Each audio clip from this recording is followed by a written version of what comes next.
Категория участници от средни училища в България. Класирането е както следва. На първо място са класирани есета на Цветелина Колева, 12 клас, от 4-та езикова гимназия в град Варна. Те са от други градове, ще получат своите награди. Рая Цветкова, 11 клас, от гимназия Добри Войников, град София.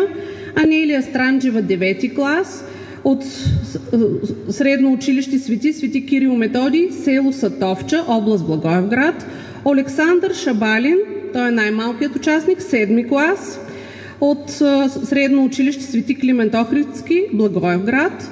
Второ място получават есетата на Божана Хубенова и Теодора Коемджиева, 9 клас, от средно училище Свети Кирил и Методий, село Сатовча, област Благоевград, и на Мариела Воденичарова, тя също е от малките участници, 7 клас, от средно училище Свети Климент Охридски, Благоевград. На трето място е класирано есето на Ели Хаджиева, 9 клас, от средно училище Свети Кирил Методий, село Сатовча, област Благоевград.